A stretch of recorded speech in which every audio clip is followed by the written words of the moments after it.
नमस्कार साथियों, स्वागत है आप सभी का सौदा घर के आज के इस नए वीडियो में। साथियों, बुरा ना सुने, बुरा ना देखें और बुरा ना बोलें। आप सभी को गांधी जयंती की बहुत बहुत शुभकामनाएं। आज है 2 अक्टूबर और है सवाल जवाब का 108वां एपिसोड, जहां पे होंगे आपके सवाल और सौदा घर के जवाब। और यहाँ पे तमाम सवाल जो आप लोगों के आए हैं, चलिए पहले सवाल की शुरुआत करते हैं। आशुतोष जाधव जी हैं, सर प्री बुकिंग के टाइम रेरा नहीं है तो हम बाई करके करें या नहीं? बहुत सारे बड़े बिल्डर प्री बुकिंग के नाम पे बुकिंग ले रहे हैं। देखिए आशुतोष जाधव जी, प्री बुकिंग ये जो नाम है ये क्वाइंड हुआ था रेरा के पहले, यानी कि जब महारेरा पिक्चर में नहीं था तब जो है प्री बुकिंग होती थी, यानी कि सैंक्शनिंग के पहले ही आपसे बुकिंग लिया जाता था। उसमें उसके बाद तमाम जो है परिवर्तन आते थे, कई बार आपको लेआउट वगैरह कुछ कंफर्म नहीं किया जाता था और आपको एक हेफ्टी डिस्काउंट दिखा के या कुछ चीज़ें करके वहाँ पे आपसे बुकिंग ले लिया जाता था। कई बार लमसम पैसे भी ले आते थे, यानी कि 30-40%, 50%, कई लोगों को निगोशिएशन दिखा के 100% तक के पेमेंट लिए जाते थे। पर रेरा आया क्यों? रेरा आने के पीछे मकसद ही यही था कि ये प्री बुकिंग जैसी चीज़ें या जिस तरीके से डेवलपर डॉज करते हैं आपको या कुछ भी करके आपको बेचने की कोशिश करते हैं, चाहे उसे आप प्री बुकिंग कह लीजिए, चाहे जैसे हमने पीछे कई बार आपको कई वीडियो के माध्यम से बताया, लोकेशन कुछ होगा उसे बता कुछ दिया जाएगा जिससे कि ज़्यादा से ज़्यादा लोगों को अट्रैक्ट किया जा सके। और ये टैक्टिक्स आज से नहीं, बहुत पहले से चल रही है। इवन बड़े से बड़े डेवलपर देखने में आए हैं, उन्होंने अपने वेबसाइट तक में जो है डाल रखा है प्राइम लोकेशन का नाम, जबकि वो लोकेशन जो है उतना प्राइम नहीं है। जैसे मैं बताऊं, कई बार मैंने बोला भी है, आपका वडगांव सेरी रहेगा उसे कल्याणी नगर लिख दिया जाएगा, लिख दिया जाएगा, बोलना तो ठीक है, लिखा भी जाएगा। खराड़ी NX अपर खराड़ी छोड़िए, खराड़ी बोल दिया जाएगा। मानगांव छोड़िए, हिंजौड़ी बोल दिया, ऐसे तमाम चीज़ें हैं। उसी में एक चीज़ ये भी है प्री बुकिंग की बात। कभी भी प्री बुकिंग के चक्कर में मत पड़िए। सबसे बड़ी समस्या क्या होती है, जो लोग कहते हैं कि यार प्रोडक्ट तो बचता ही नहीं है प्री लॉन्च के बाद, तो फिर हम पहले प्री बुकिंग करें तो उसमें बुराई क्या है, क्योंकि उसके बाद तो यूनिट मिलती ही नहीं है। यही सोच जब हर किसी की होगी तो यूनिट बचेगा कहाँ से? क्योंकि आप पहले ही इतना ज़्यादा इंटरेस्ट वहाँ पे दिखाते हैं और आपको जानकारी उसके बारे में डिटेल में नहीं होती है, कैसा लेआउट होगा, कैसा बिल्डिंग होगा। अच्छा, जो बताया जा रहा है अभी आपको, उसमें कल को परिवर्तन होने की पूरी संभावनाएं हैं, उसके बावजूद आप आगे बढ़ जाते हैं। फिर बाद में आपके मन में कन्फ्यूजन चालू हो जाता है, पोजीशन डिले क्यों हो रहा है, लगातार महारेरा एक्सटेंशन क्यों दे रहा है, ये तो हमें ये बताया गया 20 माले की बिल्डिंग थी, अभी 30 माले की क्यों बन रही है, पार्किंग यहाँ था वहाँ क्यों हो गया, ये तमाम चीज़ें चालू हो जाती हैं। फिर सफ़र कौन करता है? आप। तो ये आप लोगों की जिम्मेदारी है। तसल्ली रखिए, महारेरा आने दीजिए, अच्छे तरीके से आप जाइए, सैंपल फ्लैट्स देखिए, लोकेशन देखिए, उसके बाद बुक करिए। भेड़ चाल में चलने की ज़रूरत नहीं है। और ये जो क्राउड सेलिंग की जाती है, ये सबसे बड़ी समस्या है। हर कोई यही सोचता है, नहीं पहले कर लो फायदा होगा। अरे क्या फ़ायदा होगा? कुछ नहीं होता है। पहले आप समझें, अगर कुछ लोग जा भी रहे हैं तो ऐसा नहीं है कि अगर सबको जाते देख आपको भी जाना जरूरी है। आप रुकिए, समझिए। बार बार जैसे हम लोग रिपीट करते हैं, आपका पैसा है, उसे किस तरीके से आपको खर्च करना है, कहाँ रखना है, वो आपके ऊपर है। आप 200 रुपये की सब्जी लेने जाते हैं तो भी 5-5 रुपये जो है निगोशिएट करते हैं। ये माइंडसेट है। इतनी बड़ी चीज़ ले रहे हैं, उसका डिटेल नहीं है और महारेरा बनाया ही इसीलिए गया है। हो सकती है उसमें कुछ समस्याएं होंगी, धीरे धीरे इंप्रूव भी किया जा रहा है, जैसे लीगल, फाइनेंशियल, टेक्निकल, ये सारी चीज़ें अब नई जोड़ी गई महारेरा की तरफ से, जिससे आप उस चीज़ों को भी देख पाएँ। पर हमारी जिम्मेवारी है कि सारा डिटेल आने दीजिए। मतलब महारेरा आने के बाद भी अगर आप लोग प्री बुकिंग करेंगे, बिना उसके ब्लूप्रिंट को देखे, बिना उसके सेल ब्रोशर को देखे, बिना उसके सैंपल को देखे, तो ये ठीक नहीं है। पहले लोकेशन को समझिए, डेवलपर के पास हिस्ट्री को समझिए, किस तरीके से उन्होंने क्वालिटी दी है ये समझिए, उनके साथ ज्वाइंट वेंचर में कौन है, वो ज्वाइंट वेंचर में जो भी आदमी है, जो भी फर्म है, उसका ट्रैक रिकॉर्ड क्या है, उसके बाद आप आगे बढ़िए। और ये एक एक लोग जब इस तरीके से आगे बढ़ेंगे तो ही इस चीज़ में रिफॉर्म आएगा। तो इस बात का ध्यान रखें, कभी भी किसी भी तरीके से प्री बुकिंग में जाने की ज़रूरत नहीं है। हो सकता है एक पर्टिकुलर प्रोजेक्ट में आपको आपके हिसाब से चीज़ें ना मिले, तो ऐसा थोड़ी है कि अब आने वाले समय में प्रोजेक्ट नहीं बनने वाले हैं। ऐसा भी नहीं है कि लैंड पार्सल ख़त्म हो गए हैं। तो तसल्ली रखें, जब तक सारी इन्फॉर्मेशन ना मिल जाए तब तक अपने पैसों का निवेश ना करें। आगे चलते हैं, नीलेश औहाड जी हैं और इन्होंने लिखा है, my builder has extended his position date 2 times, now latest is December 23 from March 23. He had extended it during COVID period as well, so now it has been extended by 1 year from the original position date. When I booked flat, what can be done in this case? Why RERA is allowing such a extension where builder is getting benefits and buyer are impacted? Also, builder has not updated any information on RERA about selling, construction completion percentage and so on. Thank you in advance. देखिए नीलेश जी, बड़ा अच्छा सवाल है आपका और इससे मिलते जुलते कई सवालों के जवाब हमने पीछे सवाल जवाब के एपिसोड्स में दिए भी हुए हैं। यहाँ मैं आपको एक चीज़ बता दूँ, कोविड में 6 महीने का एक्सटेंशन यानी 2020 और 2021 में ये गवर्नमेंट की तरफ से दिया गया, क्योंकि ये फोर्स मेजर क्लॉज के अंतर्गत था, जहाँ पे अनअवॉइडेबल सिचुएशंस थी, लेबर शॉर्टेज था, मटेरियल एक जगह से दूसरी जगह ट्रांसपोर्ट नहीं हो पा रहे थे, उसके चलते डेवलपर को 6 महीने का एक्सटेंशन मिला, जहाँ पे जो एग्रीमेंट में अगर लिखा रहा होगा कोई पोजीशन डेट तो वो भी ओवरराइट हो जाता है इस चीज़ से। लेकिन अगर इसके अलावा डेवलपर जो है किसी भी तरीके से पोजीशन एक्सटेंड करता है तो आप ये मान के चलिए कि फिर जो है आप किसी भी तरीके से आपको उस पर ट्रस्ट नहीं करना, आप महारेरा का दरवाज़ा खटखटा सकते हैं। यानी कि जो आपके एग्रीमेंट में डेट लिखा गया है वह डेट उसे मानना ही होगा। अगर वो नहीं मानते हैं तो आप महारेरा के पास जा सकते हैं, क्योंकि एक ही केस पे जो है ओवरराइट हो रहा है पोजीशन डेट, वो है फोर्स मेजर क्लॉज पे जो एक्सटेंशन दिया गया कोविड के दौरान। लेकिन उसके बाद अगर वो कुछ एक्सटेंशन ले रहे हैं तो वो जो नए बायर्स वहां पे खरीद रहे होंगे उस समय, उनके एग्रीमेंट में भी वो एक्सटेंडेड डेट डाल रहे होंगे, तो वो लोग क्लेम नहीं कर पाएंगे। लेकिन जो अर्लियर बायर हैं उनके जो एग्रीमेंट में लिखा गया है वो डेट कंसीडर होगा और उसके बिहाफ पे आप डेवलपर से लड़ सकते हैं, उसका कंपनसेशन आप मांग सकते हैं। अगर डेवलपर तैयार नहीं होता है तो आप महारेरा के पास जाके कंप्लेन कर सकते हैं। तो ये चीज़ है। दूसरा, आप कह रहे हैं कि किस तरीके से जो है हम समझें जब बुकिंग करने जा रहे हैं, तो आप डेवलपर से ये पूछिए कि आप एग्रीमेंट में क्या डेट डालने वाले हैं पोजीशन डेट का, उसे जो है आप ये मान के चलिए कि हाँ यहाँ तक ये रियलिस्टिक लग रहा है कि ये प्रोजेक्ट कंप्लीट कर देंगे। लेकिन उसके बावजूद वो जो है बफर टाइम लेके महारेरा में चल रहे हैं, वो ऐसा होता है मान लीजिए कल को उनको कुछ एक्सटेंशन मिल जाए, उसके तौर पे extension in the sense building height बढ़ा लें या फिर कुछ एक नई बिल्डिंग वहाँ पे आ जाए, तो उसके चलते जो नए बायर्स आएंगे उनको वो बफर टाइम में जाके एडजस्ट कर लेंगे। लेकिन जिनको उन्होंने पहले बुकिंग लिया है, पहले एग्रीमेंट किया है, जिनको जो डेट जो है एग्रीमेंट में डाली है, उसी के बेस पे ही वो कंपनसेशन मांग सकते हैं अगर उनको टाइमली पोजीशन नहीं मिलता है। देखिए पहले सवाल का जवाब जो जादव जी ने पूछा था, उसी हमने कहा कि कई बार जो है एक्सटेंशन लिए जाते हैं, डेट डिले होता है, फिर आपको समस्या होती है, वो देखिए सेकेंड सवाल में दिख भी रहा है। इसीलिए बार बार कहता हूँ कि आप पहले सारी इंफॉर्मेशन लीजिए, उसके बाद अपने पैसे को लगाइए। जाने दीजिए 15 दिन, महीने, 1.5 महीने, 2 महीने, क्या फ़र्क पड़ता है, कुछ नहीं होने वाला। आपकी फाइनेंशियल सिचुएशन अच्छी ही होगी, 2-3 महीने की सैलरी आप और अच्छे से सेव कर पाएंगे, आप अपने खर्चे कम करेंगे, क्योंकि आपको पता है कि मुझे घर लेना है। और खासकर जो आज का एज ग्रुप है 25 से 34 के बीच में सबसे ज़्यादा लोग जो है अपना फर्स्ट टाइम होम बाई कर रहे हैं, तो ऐसे समय में आपका जो है 90% लोगों का देखें तो खर्चे भी काफ़ी ज़्यादा होते हैं हर अलग अलग तरीके से। लेकिन जब आपको घर लेने का विचार मन में आ जाता है, उसी समय से आप सेविंग भी चालू कर लेते हैं, जिससे कि आपका ओन कंट्रीब्यूशन बढ़ता जाए। तो मान लीजिए सर्चिंग प्रोसेस में 2 महीने लग भी जाते हैं तो आपका कॉर्पस थोड़ा और इकट्ठा हो जाएगा, और वैसे भी आप एंड यूज पर्पज के लिए देख रहे हैं, तो आपके लिए इंपॉर्टेंट हो जाता है कि हर एक एस्पेक्ट को समझा जाए।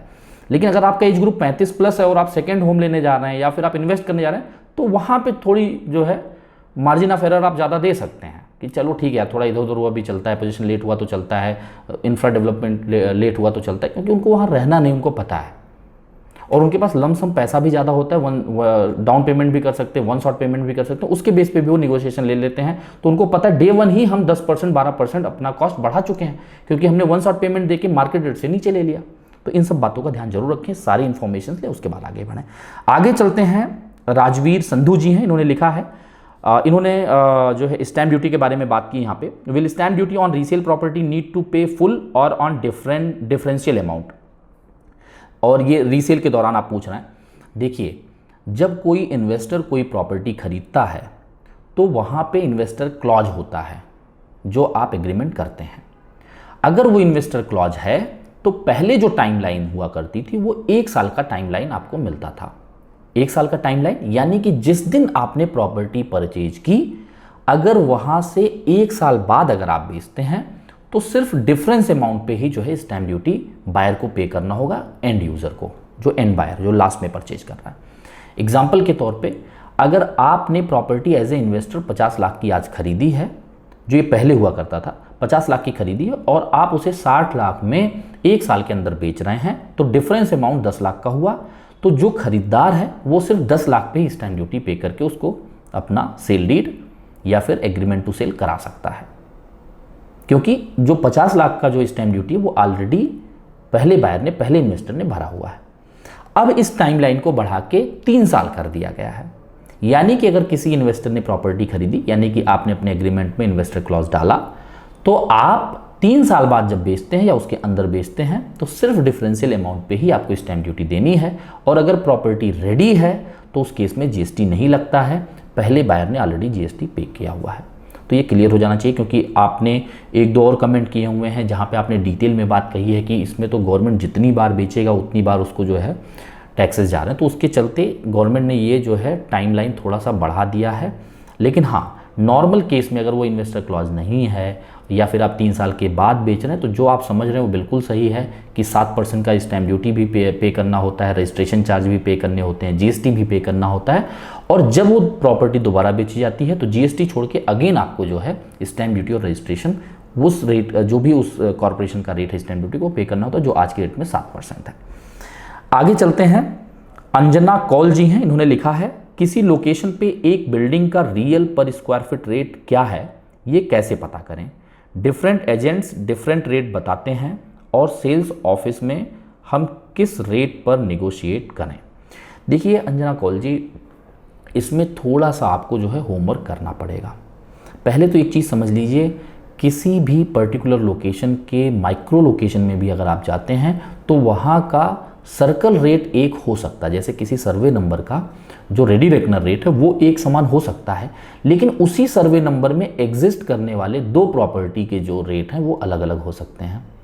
वो डिपेंड करता है ऑल टुगेदर कि वो प्रोडक्ट का जो बनाया जा रहा है वो किसके लिए टारगेट किया जा रहा है। किसके लिए इन द सेंस, क्या वो स्पेशियस फ्लैट है, क्या वो कुछ लग्जरी अल्ट्रा लग्जरी बनाए जा रहे हैं, क्या उसमें कुछ ज़्यादा एमिनिटीज़ दी जा रही हैं, या फिर वो एक तरीके से अफोर्डेबल सेगमेंट में है जहाँ पे कारपेट एरिया कम रखा गया है, बहुत ज़्यादा एमिनिटीज़ नहीं दी जा रही हैं। तो इस पे डिपेंड करता है कि उस प्रॉपर्टी का कॉस्ट क्या होगा।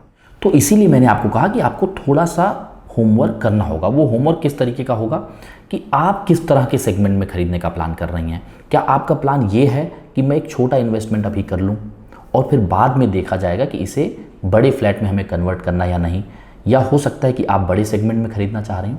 तो पहले आप ये डिसाइड कर लें आपका पर्पज ऑफ बाइंग क्या है और किस तरह का प्रोडक्ट आप खरीदना चाह रही हैं। अब उसी के अनुसार आप उस लोकेशन में जाके आप एक तरीके से थोड़ा सा 4-5 प्रोजेक्ट आप जो है सर्वे कर सकते हैं, या फिर प्रोजेक्ट के पहले आप लोकेशन को समझ सकते हैं कि अगर वो लगता है हाँ लोकेशन ठीक है, हमारे लायक है, तो ही आप प्रॉपर्टी पे वहाँ विजिट करिए। अगर लोकेशन में आपको लग रहा है नहीं रोड नैरो हैं, बहुत ज़्यादा जो है अनऑर्गेनाइज कंस्ट्रक्शन हुआ है और आपको ठीक ठाक जो है इंफ्रा डेवलपमेंट भी नहीं दिख रहा है, तो फिर वहाँ पे प्रोजेक्ट एक्सप्लोर करके ही क्या करेंगे आप, क्योंकि आपको वैसे ही लोकेशन नहीं पसंद आ रहा है। तो पहले देख लें कि चीज़ें अगर आपको ठीक ठाक अपने अनुरूप लग रहा है तो आप जो है प्रोजेक्ट लेवल पे जाके वहाँ पे अपना एक चार्ट बना लीजिए। वो चार्ट किस तरीके का होगा कि आखिर इस सेगमेंट में, यानी कि जहाँ पे जैसे आपने क्राइटेरिया बना लिया कि 1200 स्क्वायर फीट के फ्लैट जो लोग दे रहे हैं या 1000 स्क्वायर फीट के जो फ्लैट दे रहे हैं, उस रेंज में कितना प्राइस वेरी कर रहा है, और प्रोजेक्ट साइज भी आप उस पर लिखते चले जाएं। तो इससे आपको एक आइडिया लग जाएगा कि ऐसे ऐसे जगह ये कोटिंग है। वहाँ पे आप लास्ट रेट भी निकालने की कोशिश करिए कि ठीक है हम लोग इंटरेस्टेड हैं, आप बताएं कितना हो सकता है, वो भी आप प्राइस लिखें, तो आपको एक अंदाज़ा लग जाएगा यहाँ पे क्या है। अब एक चीज़ यहाँ पे सबसे बड़ी है जो आपको समझना चाहिए हर किसी को आपके माध्यम से, एक चीज़ ये कि आप ये भी देखेंगे कि आप वो पर स्क्वायर फीट रेट निकालना कैसे है। तो आप सीधा एक ही फार्मूला अप्लाई करिए हर जगह, जो टोटल कॉस्ट ऑफ प्रॉपर्टी है उसे डिवाइड कर दीजिए कारपेट एरिया से। अब उस कारपेट एरिया में बैल्कनी एरिया, टेरेसेस एरिया जोड़ लीजिए। कारपेट में नहीं होता है वो चीज़, लेकिन आप ये हर जगह कांस्टेंट रूल रखने के लिए आप महारेरा कारपेट प्लस उसमें बैल्कनी टेरेसेस की एरिया जोड़ लीजिए। उसको जो है आप मेन जो पैकेज है उससे डिवाइड कर दीजिए आपने कारपेट एरिया को। तो एक जो रेट आ रहा है आपका, उसी रेट को आप ऐसे ही हर जगह डिवाइड कर करके जो रेट आ रहा है तो आपको पता चलेगा ये प्रॉपर्टी उस प्रॉपर्टी से कितनी महंगी है, कितनी सस्ती है। तो इसके अनुसार आपको जो है चीज़ें समझ में आ जाएंगी। तो यानी कि आप अपने आप को इन शॉर्ट एजुकेट कर रहे हैं। और कहीं अगर आपको ये लग रहा है कि हमें कुछ और हेल्प की ज़रूरत है, तो हमने क्वेरी कंसर्न फॉर्म डिस्क्रिप्शन में डाल रखा है, जहाँ पे आप प्रेस करके अपनी समस्या हम तक पहुँचा सकते हैं। और उसमें अगर कुछ आपको लगता है कि नहीं हमें ये चीज़ें समझनी है, तो जो भी हमारी तरफ से आपको इन पर्सन कंसल्टेशन हो सकता है, हमारी तरफ से वो देने का प्रयास रहेगा। तो इस तरीके से आप एक अपना पैमाना बना के अपने आप को एजुकेट करके फिर आप जो है फाइनल डिसीजन की तरफ बढ़ें, तो शायद आपको सेटिस्फैक्शन रहेगा। कई बार लोगों का ये होता है कि नहीं हमने कर लिया, चीज़ें ठीक हो गई, वो ठीक है, पर ज़रूरी नहीं है कि हर बार वो डिसीजन सही ही हो जाए तुक्के में। अगर आपको सारी जानकारी होगी उसके बाद आप डिसीजन लेंगे, तो कल को आपको रिग्रेट नहीं होगा। हो सकता है कुछ ऐसी कमियां हो जो आपको पहले ही पता चल जाए, उसके सोल्यूशन के बारे में आप सोचेंगी और बाद में वो चीज़ें पता भी चलेंगी तो आपको रिग्रेट नहीं होगा, क्योंकि आपने पहले ही उस चीज़ को एक्सेप्ट कर लिया है। तो ये चीज़ होती है जब आप अपने आप को पूरी तरीके से एजुकेट कर लेते हैं। आगे चलते हैं। एनजी जी हैं, इन्होंने लिखा है want to know how to check financials of any builder। देखिए, किसी बिल्डर के फाइनेंशियल सिचुएशन को समझने के लिए सबसे पहले तो आप ये देखें कि उस प्रोजेक्ट पे क्या कोई फाइनेंस लिया गया है, यानी कि जो कोई चीज़ मॉर्टगेज की गई है, इसे समझने की कोशिश करिए। दूसरा, भी महारेरा भी जो है पहल कर रही है, जहाँ पे आपको लीगल, टेक्निकल और फाइनेंशियल ये सारी रिपोर्ट जो है डेवलपर को अपलोड करने होंगे। और अगर नए जो है कोई रजिस्ट्रेशन लेने जा रहे हैं डेवलपर, तो उनको ये रिपोर्ट पहले ही दिखाना होगा। तो आपको वो डाउनलोड वाले सेक्शन में दिख जाएगा, महारेरा के उस प्रोजेक्ट के सेक्शन में। तो एक अच्छी चीज़ हो गई। दूसरा, उस प्रोजेक्ट को कितने लोग जो है मिल के ज्वाइंट वेंचर में बना रहे हैं, या प्रॉफिट शेयरिंग में बना रहे हैं, या एरिया शेयर में बना रहे हैं, उसे जाके आप देख लीजिए। जितना कम शेयर होगा उतना ज़्यादा अच्छा होगा। हाँ, कई बार मल्टीपल शेयर्स दिखते हैं एक ही फैमिली के, तो आप उसे सरनेम से समझ सकते हैं, तो उसमें उतनी समस्या नहीं है, क्योंकि वो आपको पता है एक ही फैमिली में बाप, बेटे, बीवी सबको जो है पार्टनर बना के रख दिया था, तो उस केस में आप उन्हें एक सिंगल एंटिटी पकड़ सकते हैं। लेकिन अलग अलग अगर एंटिटीज़ हैं और बहुत ज़्यादा हैं, तो ये समझ के चलना चाहिए कि इसमें हर किसी का अपना एक इंटरेस्ट छुपा हुआ है, हर कोई प्रॉफिट मार्जिन के लिए ही काम करने वाले हैं। तो वहाँ पे या तो आपके प्रोडक्ट का कॉस्ट बढ़ जाएगा, या तो फिर क्वालिटी जो है हैम्पर होगी, या फिर पोजीशन डिले होगा। तो इन सारी चीज़ों से आप अनुमान लगा सकते हैं कि किस तरीके से उसकी फाइनेंशियल सिचुएशन है, और उन्होंने पास में जो प्रोजेक्ट किए हुए हैं क्या वो टाइमली पोजीशन दिए हुए हैं, क्या उनकी क्वालिटी अच्छी है, इससे भी काफ़ी हद तक आपको अंदाज़ा लग जाएगा। आगे चलते हैं। एम मजुमदार जी हैं, इन्होंने लिखा है I would be very interested in your guidance on resale properties purchase. देखिए, हमने कई बार जो है इस मसले पे सवाल जवाब में भी बताया हुआ है कि जब भी आप लोग रीसेल प्रॉपर्टी देखने जा रहे हैं, खरीदने जा रहे हैं, तो पहले तो छोटे मोटे चेक्स आप लोगों को कर लेने चाहिए, और कोशिश करिए आप विद फैमिली जाइए, यानी कि हस्बैंड वाइफ दोनों जन जाएं प्रॉपर्टी एक्सप्लोर करते वक्त। मैं ऐसा क्यों कह रहा हूँ? देखिए, जब आप किसी भी प्रोजेक्ट में जाते हैं तो आप किसी एक पर्टिकुलर यूनिट को देखते हैं रीसेल के केस में। जब आप हस्बैंड वाइफ जाएंगे तो आप वहीं पे, मान लीजिए कोई लेडीज़ हैं वहाँ पे, तो आपकी वाइफ उनसे डिस्कस कर सकती हैं कि आपका एक्सपीरियंस उस प्रोजेक्ट पे कैसा है, या फिर किसी के यहाँ आप वेल बजा के रिक्वेस्ट कर सकते हैं। ऐसे केस में अगर आपकी वाइफ वहाँ होंगी तो उनके साथ कोऑर्डिनेशन बिठाने में ज़्यादा आसानी होगी, तो आप रियल फीडबैक उस प्रोजेक्ट से निकाल पाएंगे। एक चीज़, इससे रियल फीडबैक में आपको क्या लेना है, लीकेज, सीपेज, कंस्ट्रक्शन क्वालिटी, ये मेन चीज़ आपको देखना है। तो पहले वो यूनिट का वास्तु अच्छा है नहीं है, डायरेक्शन सही है नहीं है, रेट सही है नहीं है, ये समझने से पहले आप ये बेसिक चीज़ों को समझ लेंगे। वहाँ पे आप पूरे प्रीमाइसेस में एक बार टहल घूम लीजिए। ऐसा नहीं कि सिर्फ आप एक प्रॉपर्टी देखने गए, बिल्डिंग में गए, लिफ्ट से निकले और सीधा उस प्रॉपर्टी को देखे और निकल के चले आए। हो सकता है उन्होंने अच्छा खासा इंटीरियर कराया हो, कोई प्रॉब्लम रही भी हो, लीकेज सीपेज को उन्होंने सही करा के उसे मेंटेन कर लिया हो, तो आपको आई कैचिंग लगेगा और हो सकता है कि आप इम्पल्सिव डिसीजन ले लें। लेकिन अगर आप पूरे प्रीमाइसेस को घूमेंगे, रैंडम आप फीडबैक लेंगे, तो आपको ये पूरा एक तरीके से पुख्ता हो जाएगा कि हाँ, हमें यहाँ आगे बढ़ना है या नहीं बढ़ना है। ये इनिशियल लेवल पे चेक करने के बाद फिर जब आपको सब चीज़ें सही लग रही हैं, अब आप जाएंगे और उस यूनिट को देखेंगे, भाई यहाँ पे लाइट, वेंटिलेशन किस तरीके से, व्यू क्या है। आप ये सारी चीज़ें जाके उसे थोड़ा सा रिकॉर्ड भी कर लें और कोशिश करें कि उस जो सेलर हैं उनसे आप उसका लेआउट ले लें अगर उनके पास है। अगर नहीं है तो कोशिश करें कि वो ऑनलाइन आप निकाल लें, जिससे आप ये चेक कर पाएँ कि उसका डायरेक्शन क्या है, कहाँ से सनराइज़ होगा, कहाँ सनसेट होगा, कहाँ से वेंटिलेशन होगा, कहाँ पे उसके टॉयलेट का ओरिएंटेशन वगैरह है, पोजीशनिंग है। इसके बारे में हमने अभी आपके सामने कल ही एक वीडियो डाला हुआ है। यदि आपने नहीं देखा है तो आई बटन पे प्रेस करिए, काफ़ी ज़रूरी वीडियो है, हर किसी को देखना चाहिए। तो ये एक एक लेवल आप आगे बढ़ते हो, यहाँ तक पहुँचे, सब चीज़ें यहाँ पे चेक्स आपके सही होते जा रहे हैं। अब जब बात आती है, जब आप निगोशिएशन करना चाहते हैं, टोकन देना चाहते हैं, तो आप ये देख लें क्या वो प्रॉपर्टी मॉर्टगेज है या फिर फ्री होल्ड है। फ्री होल्ड यानी कि उन्होंने अपना लोन या तो फोरक्लोज कर दिया होगा, या लोन ख़त्म हो चुका होगा, या उन्होंने लोन लिया ही नहीं रहा होगा। अगर लोन उन्होंने लिया है तो वो किस तरीके से देने वाले हैं, तो जो आप लोन लेंगे उसका एक अमाउंट जो है उस बैंक को जाएगा जो लोन क्लोज होगा, और जो पैसा बच रहा है और आपका ओन कंट्रीब्यूशन वो सेलर के पास जाएगा।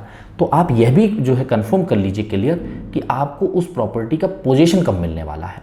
ये बात क्लियर हो जाने से क्या होगा कि आपको बाद में ऐसा नहीं होना चाहिए कि नहीं आपने एक टोकन दे दिया, अब आप एग्रीमेंट टू सेल पहले करने जा रहे हैं, उसके बाद पता चल रहा नहीं पोजीशन तो हम थोड़ा लेट देंगे, हमारे बच्चे की पढ़ाई चल रही है, क्या तमाम चीज़ें हो सकती हैं। तो यानी कि आपको प्राइमरी लेवल पे ही ये चीज़ें डिस्कस कर लेनी है। आपने चेक दे दिया, उसके बाद आप सारी चीज़ें पूछेंगे तो जो बेच रहा उसको भी अच्छा नहीं लगेगा और आप भी हिचकेंगे कि बार बार क्या पूछा जाए। तो इन सब चीज़ों के होने के बाद तब आप बाकी के प्रोसेस तो आपको पता ही है किस तरीके से एग्रीमेंट टू सेल करना है, फिर आप लोन की सैंक्शनिंग आपके पास होगी, वहाँ से डिसबर्समेंट होगा, उनको पैसा मिल जाएगा, सोसाइटी एनओसी वगैरह होके आप वहाँ पे आ जाएंगे। मीटर बिल और जितने भी बिल्स होते हैं, अगर वहाँ गैस पाइपलाइंस हैं और वहाँ पे जो प्रॉपर्टी टैक्स है वो भी देख लीजिए। हमारे पास कई बार ये क्वेरी आया है कि लोगों ने खरीद लिया है और प्रॉपर्टी टैक्स पेंडिंग है, तो जब आप टेक ओवर कर लेते हैं तो फिर जो पास्ट बायर था, पास्ट सेलर था, वो फिर जो है आपकी बातों को कुछ ध्यान नहीं देता और आप कुछ कर भी नहीं सकते क्योंकि वो एग्जिट हो चुका और आप वहाँ पे एंटर कर चुके हैं। तो रीसेल खरीदते वक्त आप इन सारी बातों का ध्यान जरूर रखें। आगे चलते हैं, अगला सवाल ले लेते हैं। सूरज तोरास्कर जी हैं, यहाँ पे जो इन्होंने सवाल लिखा है ये है, sometimes I feel it is a housing bubble, banks are also increasing rates, inflation is a major concern for the world, I don't know about the current demand and supply of the housing market, what do you think. देखिए सूरज जी, बड़ा अच्छा सवाल है। एक चीज़ यहाँ पे बता दें, पूरे साल जो पुणे मार्केट है यहाँ पे 1 लाख या इसके आसपास जो है हाउसिंग मार्केट में सेल होता है, और ये IGR का डेटा है, जहाँ पे आप ये मान के चलें कि कोविड के दौरान लगभग 90,000 यूनिट जो है सेल हुई थी। हाँ, यहाँ पे एक चीज़ जो है समझना बहुत ज़रूरी है, अगर आप अपने लिए घर खरीद रहे हैं खुद रहने के लिए, तो फिर आपको सारी चीज़ें समझ के घर खरीद लेना चाहिए, उसमें कोई समस्या नहीं है। हाँ, अगर आप इन्वेस्टर हैं तो बिल्कुल आपको इन सब चीज़ों पे ध्यान देना चाहिए कि अब रेट ऑफ इंटरेस्ट ज़्यादा हो चुके हैं हाउसिंग लोन के, तो क्या हमें लोन लेके घर खरीदना है, इन्वेस्ट करना है, तो ऐसे केस में बचना चाहिए। जो इन्वेस्टर हैं जिनके पास खुद का पैसा पड़ा हुआ है और उनको लगता है कि हाँ हम यहाँ पे वन शॉट पेमेंट करके अच्छा खासा निगोशिएशन ले सकते हैं, इसका जो रिकरिंग इनकम है वो अच्छा खासा हो सकता है, तो उनके लिए भी कोई दिक्कत नहीं है। लेकिन आपका अपना घर है, उसके बाद आप इन्वेस्ट करने जा रहे हैं, तो आपको तमाम जो है पहलू पे सोचना होगा, मार्केट सर्वे करना होगा, और कहीं ना कहीं ऐसे मार्केट में ही फिर पैसा लगाएं जहां पे आपका रिकरिंग इनकम आने की पूरी संभावनाएं हो। बाकी एंड यूजर के लिए कोई दिक्कत नहीं है, कितना इन्फ्लेशन हो रहा है, कितना जो है मार्केट टूटेगा, क्या होगा, क्योंकि हर किसी को अपना घर चाहिए। तमाम वीडियो आप लोगों के सामने आएंगे, आप रेंटल पे रह सकते हैं, आप ऐसा कर सकते हैं, वैसा कर सकते हैं, पर ये मान के चलिए आपका अपना घर होना बहुत ज़रूरी है। और जितने लोग भी रेंटल पे रहते हैं वो हर कोई समझते हैं, उनको पता है इसकी वैल्यू क्या है। पर आप जब इन्वेस्ट करने जा रहे हैं तो इन सब चीज़ों का ध्यान रखें। जहाँ तक रही मार्केट की बात, तो ये अप डाउन होता रहेगा, पहले भी हुआ है, बीच में भी हुआ है और आगे भी होगा, इसकी पूरी संभावना है। तो हमेशा चीज़ों की जब आप जानकारी लेंगे, चीज़ें समझ के आप मार्केट में एंटर करेंगे, तो आपके लिए कभी भी कोई समस्या नहीं आने वाली। कोविड का ही समय था, लोगों ने कहा अब सारे प्रॉपर्टी जो बन रहे हैं वैसे के वैसे खड़े रह जाएंगे, कोई प्रॉपर्टी खरीदेगा नहीं, कुछ नहीं होने वाला। आप सभी ने देखा उस समय क्या हुआ। तो हमेशा याद रखिए, अगर आपको अपने लिए घर खरीदना है तो आप चीज़ों को केवल समझें कि आपके अनुरूप कौन सा लोकेशन होगा, आपके हिसाब से कौन सा बिल्डर है, उसका स्पेस कितना है, प्राइसिंग सही है नहीं है, इन सारी बातों का ध्यान रख के आगे चलें, इसमें कोई समस्या नहीं होगी। बाकी ये जानना आपको ज़रूरी है एक चीज़ और, कि पुणे में डिमांड सप्लाई का जो गैप है वो बहुत कम है, यानी कि सप्लाई सिर्फ 10 से 15% ही ज़्यादा हैं अगर आप इंडिया के अलग अलग मार्केट्स को अगर आप देखेंगे उसके मुकाबले, तो ये कहीं ना कहीं एक अच्छा सेंटीमेंट है। आगे चलते हैं, नीलेश ठाकरे जी हैं, इन्होंने नीतेश ठाकरे जी, इन्होंने लिखा है, hello sir, I have booked A flat in Dhanori Pune and when I booked flat that time builder given me brochure and in the brochure my flat dimensions and registration floor plan dimension is not matching. When I talked this point to builder and sales team, they told that was printing mistake. What should I do? Registration is already done. Please suggest me. देखिए नितेश जी, जब आप agreement करने जा रहे थे तो आपको उस समय एक बार चीज़ें गो थ्रू ज़रूर करनी चाहिए थी, क्योंकि अभी आपने एग्रीमेंट कर लिया है। तो एक चीज़ तो ये है कि आप उसके लिए एग्री कर चुके हैं, उसमें वही फ्लोर प्लान लगाया गया है, तो थोड़ा सा आपके पक्ष में चीज़ें हटती हुई दिख रही हैं। लेकिन ये ऐसा नहीं है कि आपके फेवर में कुछ भी नहीं है।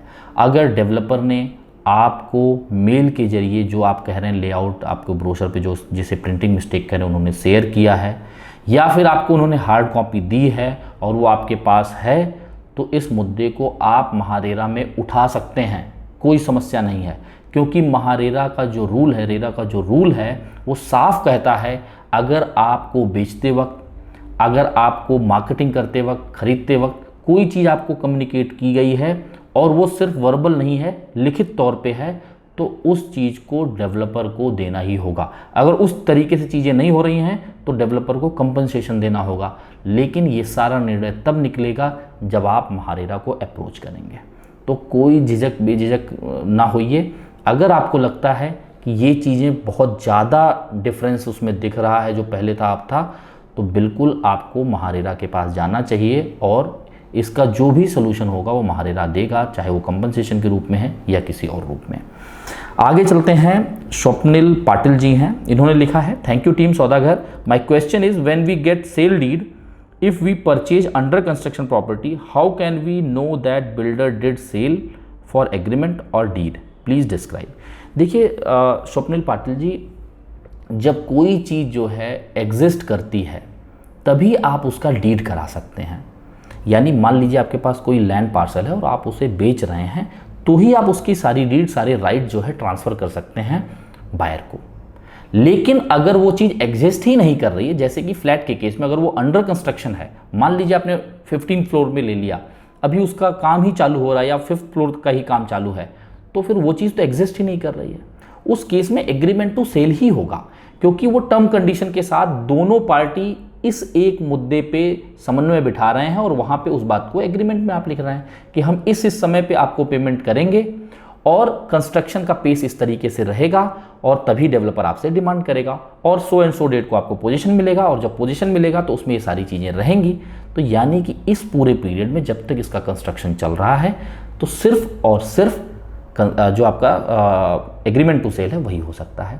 एक बार जब प्रॉपर्टी एग्जिस्ट करेगी तो उसके बाद सेल डीड हो सकता है, इसे रीसेल के केस में होता है। और जब प्रॉपर्टी का पोजीशन आ जाता है तो कई बार जो है आपको या तो कंप्लीशन सर्टिफिकेट देके जो है सोसाइटी फॉर्म करके कोऑपरेटिव हाउसिंग सोसाइटी को हैंडओवर कर दिया जाता है, या कई बार आपने पहले देखा रहा होगा जो एग्रीमेंट टू सेल में जो बातें लिखी गई थी कि ऐसे ऐसे समय पे ये चीज़ें होंगी, अब वो हो चुकी हैं तो उसको सेल डीड ट्रांसफ़र कर दिया जाता है। ये पूरा प्रोसेस है, यानी कि अंडर कंस्ट्रक्शन प्रॉपर्टी में कभी भी सेल डीड नहीं हो सकता है, एग्रीमेंट टू सेल ही होगा। और जब वो चीज़ एग्जिस्ट करेगी, पोजीशन में रहेंगी, रीसेल के केस में रहेंगी, तो उसका सेल डीड हो सकता है। साथियों, ऐसा लगता है कि आप सभी लोग जो पूछ रहे हैं वो कहीं ना कहीं आप और अच्छे तरीके से पूछें, और भी जो दुविधा वो हमारे सामने ले आएँ, जिससे हम तमाम वीडियोज़ उस पर जुड़े हुए बना सकें। अगर कहीं पे कुछ एक्सप्लोर करना है, कुछ सर्च करना है, तो वो भी आप सबके सामने ले आएंगे। आपका आशीष, आपका आशीर्वाद इसी तरीके से सौदागर पर बना रहे। यदि आप नए जुड़े हैं तो आप अपने चैनल सौदागर को सब्सक्राइब करके बेल आइकन प्रेस करना ना भूलें। जल्द मिलेंगे एक नए वीडियो के साथ, एक नई जानकारी के साथ। तब तक के लिए धन्यवाद, नमस्कार।